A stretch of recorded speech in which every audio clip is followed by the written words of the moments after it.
আসসালামু আলাইকুম। ওয়ালাইকুম আসসালাম। আজকে আমরা একটা অসাধারণ ঘটনা নিয়ে কথা বলবো। নবী মুসা আলাইহিস সালামের সময়ের ঘটনা। হ্যাঁ, বানি ইসরাইল সম্প্রদায়ের ওপর দিয়ে যাওয়া একটা কঠিন সময়ের কথা। ঠিক। আমরা দেখব কিভাবে মানে একজনের ভুলের কারণে পুরো একটা জাতি সমস্যায় পড়তে পারে। আবার এটাও দেখব যে খাঁটি তওবা মানে আন্তরিক অনুশোচনা কিভাবে সবকিছু বদলে দিতে পারে। আল্লাহর রহমত কত বিশাল। একদম। তো চলুন শুরু করি। ঘটনাটা আসলে কিভাবে শুরু হয়েছিল? শুরুটা হয়েছিল এক ভয়াবহ খরা দিয়ে।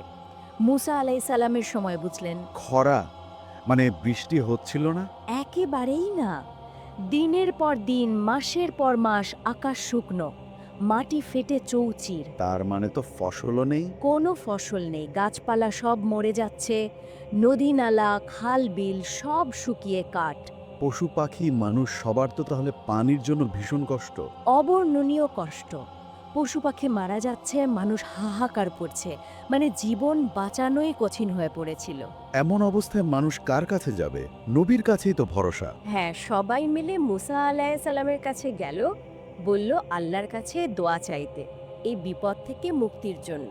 হুম, নবীর মন তো কাঁদবেই মানুষের কষ্ট দেখে। অবশ্যই। উনি সবাইকে নিয়ে গেলেন এক খোলা ময়দানে, মরু প্রান্তরে।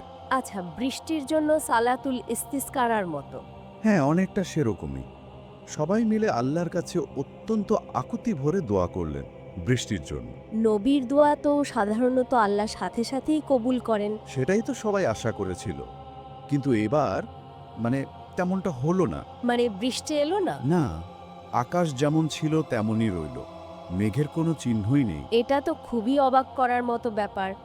মুসা আলাহিসাল্লামের জন্য নিশ্চয়ই এটা একটা পরীক্ষা ছিল। অবশ্যই একজন নবীর দোয়া কেন কবুল হচ্ছে না এটা নিয়ে হয়তো সবার মনেই প্রশ্ন জেগেছিল। হ্যাঁ। একটা চাপ তো ছিলই। তখন আল্লাহকে কিছু জানালেন, মানে এই দেরির কারণটা কি? হ্যাঁ, ঠিক তখনই আল্লাহ ওহী পাঠালেন।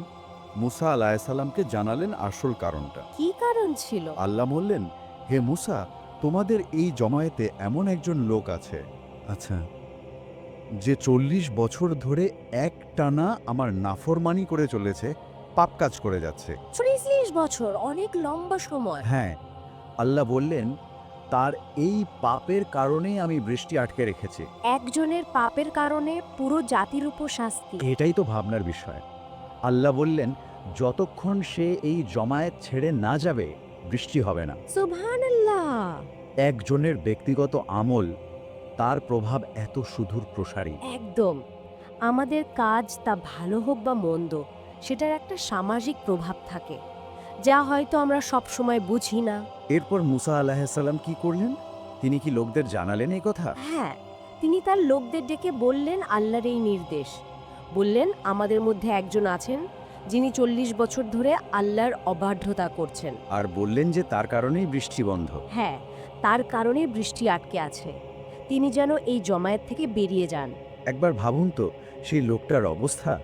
নিজের কারণে পুরো জাতি কষ্ট পাচ্ছে, এটা জানার পর তার মনের ভেতর কি চলছিল? লজ্জা, ভয়, অনুশোচনা সবকিছু মিলেমিশে একাকার। নিশ্চয়ই সে তো সবার সাথেই ছিল, হয়তো নিজেও বৃষ্টির জন্য দোয়া করছিল। কিন্তু সে কি বেরিয়ে এলো সবার সামনে?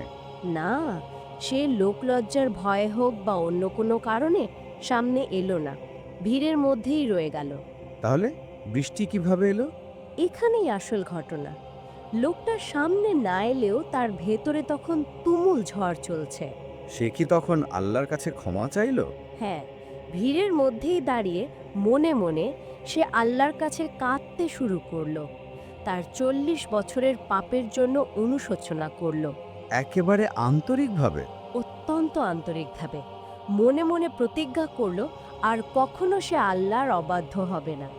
তার তওবাটা ছিল একেবারে হৃদয় থেকে আসা। তারপর মুসা আয়েস আবার দোয়া করলেন। হ্যাঁ, আর যেই না তিনি আবার দোয়ার জন্য হাত তুললেন, সাথে সাথে পরিবর্তন। একদম সাথে সাথে আকাশ কালো মেঘে ছেয়ে গেল, ঠান্ডা বাতাস বইতে শুরু করলো, আর ঝমঝম করে বৃষ্টি নামতে শুরু করলো। আলহামদুলিল্লাহ, সবার মধ্যে স্বস্তি ফিরে এলো নিশ্চয়ই। হ্যাঁ, তিনি আল্লাহর কাছে জানতে চাইলেন, হে আল্লাহ, সেই ব্যক্তি তো যায়নি, তাহলে বৃষ্টি কিভাবে হলো? আল্লাহর জবাবটা কি ছিল? আল্লাহ যা বললেন তা তার রহমত আর ক্ষমার এক অসাধারণ নিদর্শন। আল্লাহ বললেন, হে মুসা, হুম, যার পাপের কারণে আমি বৃষ্টি আটকে রেখেছিলাম, সে আমার কাছে খাঁটি মনে তওবা করেছে। আল্লাহ তার তওবা কবুল করেছেন। হ্যাঁ, আল্লাহ বললেন, আমি তার 40 বছরের গুনাহ মাফ করে দিয়েছি, তার তওবা কবুল করেছি, আর এখন যে বৃষ্টি হচ্ছে সেটা তার তওবার কারণেই হচ্ছে। সুবহানাল্লাহ। পাপের কারণে বৃষ্টি বন্ধ ছিল, আবার তারই তওবার বরকতে বৃষ্টি এলো। এখানেই শেষ না, আল্লাহ আরও বললেন এক দারুণ কথা। কি বললেন? আল্লাহ বললেন, হে মুসা, যখন সে পাপী ছিল, আমি তাকে মানুষের সামনে লজ্জিত করিনি, তার পরিচয় গোপন রেখেছিলাম। হ্যাঁ, এটা তো ঠিক। আর এখন সে তওবা করে আমার প্রিয় বান্দা হয়ে গেছে। এখন আমি তাকে কিভাবে মানুষের সামনে প্রকাশ করি? আল্লাহু আকবার। আল্লাহর গোপনীয়তা রক্ষা আর দয়া দেখুন। পাপী অবস্থায়ও পরিচয় প্রকাশ করেননি, তওবার পরও করলেন না। এই ঘটনা থেকে আসলে অনেক কিছু শেখার আছে, তাই না? অবশ্যই। প্রথমত, আমাদের ব্যক্তিগত কাজের প্রভাব, সেটা যে শুধু নিজের মধ্যে সীমাবদ্ধ থাকে না। ঠিক, আমাদের পাপ বা পুণ্য কিন্তু সমাজকেও প্রভাবিত করে। দ্বিতীয়ত, তওবার শক্তি, মানে আন্তরিক অনুশোচনা কতটা শক্তিশালী হতে পারে। 40 বছরের পাপ এক মুহূর্তের খাঁটি তওবায় মাফ হয়ে গেল। এটা আল্লাহর ক্ষমার বিশালতা বোঝায়। আর তৃতীয় একটা শিক্ষা আছে যেটা আমার কাছে খুব গুরুত্বপূর্ণ মনে হয়। সেটা কি? সেটা হলো আত্মসমালোচনা, মানে নিজের দিকে তাকানো, অন্যের দোষ ধরার আগে, পরিস্থিতির জন্য অন্যকে দায়ী করার আগে নিজের ভুলটা দেখা। হ্যাঁ, ওই লোকটি যদি নিজেকে নির্দোষ ভাবত বা অন্য কাউকে দায়ী করত, তাহলে তো কিছুই হতো না। একদম, নিজের ভুল স্বীকার করে আল্লাহর কাছে ফিরে যাওয়াটাই ছিল আসল পথ। এটাই সমষ্টির জন্য কল্যাণ নিয়ে এলো। এই ঘটনাটা আমাদের একটা গভীর চিন্তা করতে শেখায়।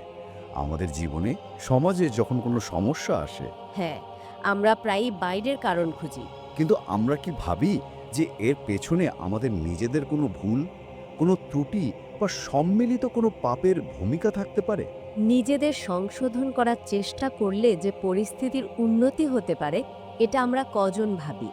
এটাই আসলে আজকের আলোচনার মূল কথা। ব্যক্তিগত দায়িত্ববোধ আর আল্লাহর রহমতের উপর ভরসা। ঠিক বলেছেন, একজনের আন্তরিক পরিবর্তন পুরো সমাজের জন্য কল্যাণ বয়ে আনতে পারে। অসাধারণ একটি আলোচনা হলো। আসসালামু আলাইকুম। আমাদের সাথে এই পর্যালোচনায় থাকার জন্য সবাইকে ধন্যবাদ। এই ধরনের গভীর আলোচনা যদি আরও শুনতে চান, তাহলে আমাদের সাথে থাকতে ভুলবেন না। সাবস্ক্রাইব করুন।